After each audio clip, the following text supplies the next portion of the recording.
कि हम लड़ाई लड़ेंगे, हम देश को आजाद कराएंगे। हजारों लाखों की संख्या में हमारे पूर्वज शहीद हुआ सिर्फ एक ही सोच से कि हम अपने देश को आजाद कराएंगे ताकि हमारा आजाद भारत में हमारा आने वाला पीढ़ी सर उठा के जिए। लेकिन देश को तो आजादी मिला, लेकिन सही मायने में हम लोगों को गरीबी से आजादी नहीं मिला साथियों, हम लोगों को गरीबी से आजादी नहीं मिला। आजादी के बाद बाबा साहब भीमराव अंबेडकर ने आजादी के बाद एक संविधान बना के दिया, एक आपके पास ऐसी शक्ति पावर दिया, लेकिन उस पावर को आप नहीं पहचान पा रहे हैं, उस पावर को नहीं इस्तेमाल कर पा रहे हैं। पहले ऐसा हुआ करता था आजादी से पहले कि राजा का बेटा राजा बनता था, रानी के कोख से जो बच्चा जन्म लेता था वही राजा बनता था।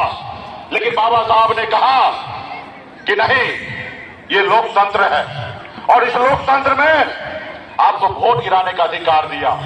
और बाबा साहब ने कहा जब रानी के पेट से बच्चा पैदा होगा वो राजा नहीं बनेगा, अब इस देश का राजा वही बनेगा जिसके पास वोट होगा, वही राज्य का मुख्यमंत्री और देश का प्रधानमंत्री बनेगा।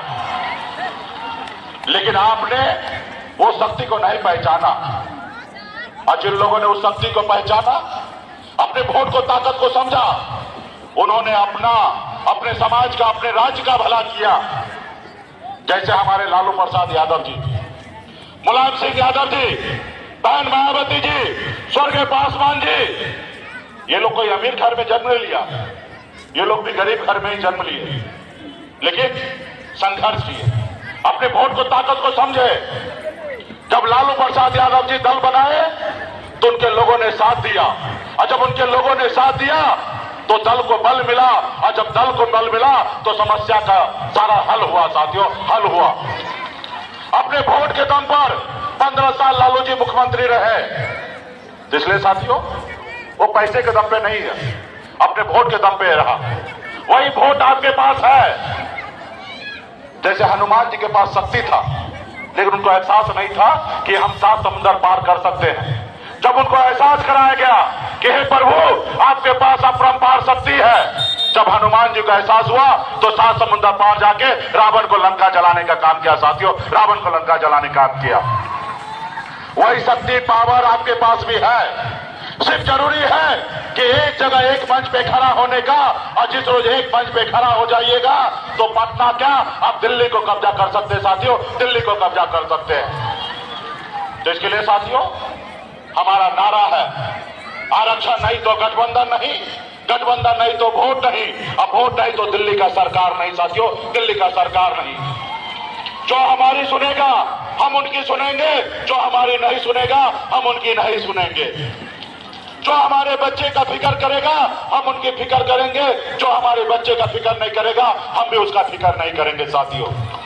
अभी 2024 का चुनाव है, मोदी जी को वोट चाहिए, प्रधानमंत्री उनको बनना है। एक तरफ राहुल गांधी जी को वोट चाहिए, उनको प्रधानमंत्री बनना है, और आपको हमको प्रधानमंत्री नहीं बनना है, हमें तो सिर्फ आरक्षण चाहिए। इसलिए साथियों मजबूती से हम लोग लड़ाई लड़ रहे हैं, और हम तो उस कुल खानदान के लोग हैं। हमारे केवट महाराज भगवान राम को पार लगाए थे, हम उस कुल खानदान के लोग हैं। और संजोग से केवट महाराज का आशीर्वाद से, संजोग से हमारे पास भी नाव हुई है। अगर 2024 में जिसको बैठना है नाव पे पार लगना है, वो पहले आरक्षण लागू करो, फिर हम नाव पे बैठाएंगे। अब पहले जैसा केवट महाराज नहीं है कि प्रभु राम जी हम आपको यहाँ पार लगाते हैं, आप हमको वहां पार लगा दीजिएगा। हम ऐसा डील करने वाले नहीं हैं। हम तो कहेंगे भाई मोदी जी नाव पे बैठने से पहले टिकट कटा लीजिए, नाव पे बैठने से पहले आरक्षण दीजिए।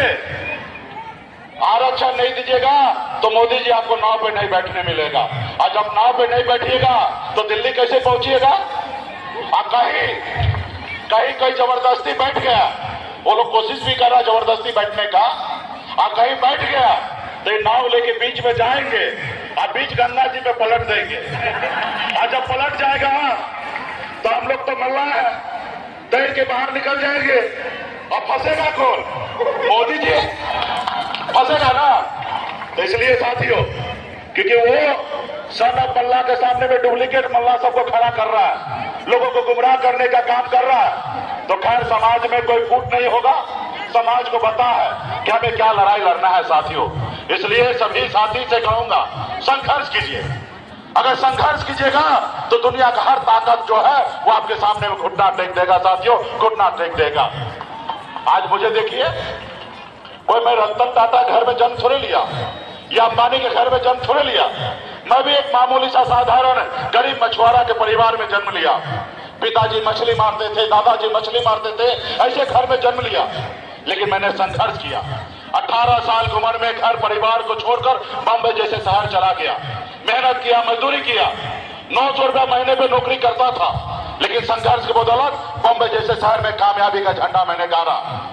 फिर मैं बिहार में आया, देखा लोग चांद पे घर बनाने के लिए सोच रहा है, लेकिन आज भी हमारे लोगों के लिए रहने के लिए घर नहीं है और उसके घर पे जाने के लिए रास्ता नहीं है।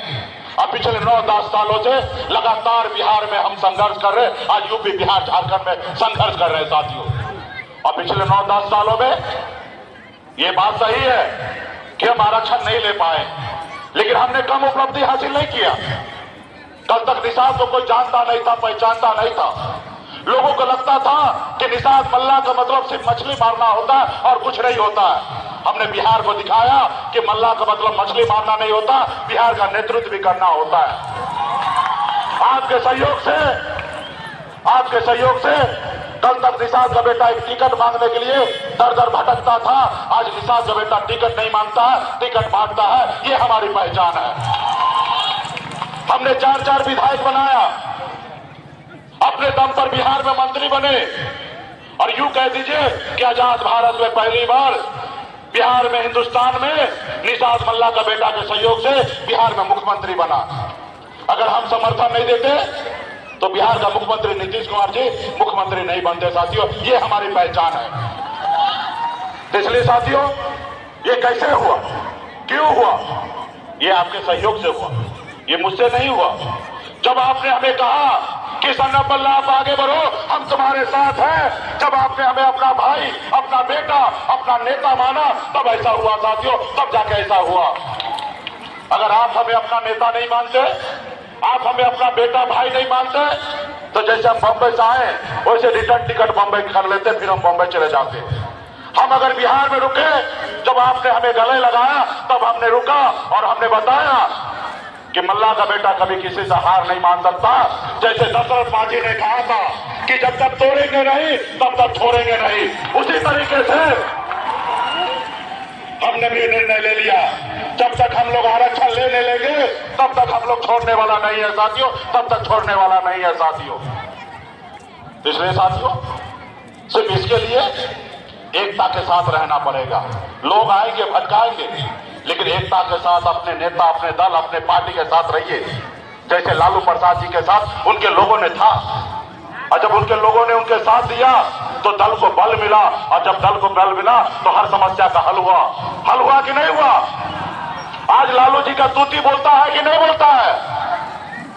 कल अगर आप भी पावर में आइएगा तो आपका भी चलेगा साथियों, आपका भी चलेगा। इसलिए साथियों, और पावर में आने के लिए सिर्फ वोट की आवश्यकता है, पैसे की आवश्यकता नहीं है। पैसा उनको चाहिए जिसके पास वोट नहीं है, उनको पैसा चाहिए। हमें वोट का हमारे पास है, हमें पैसे की आवश्यकता नहीं है साथियों। इसलिए साथियों,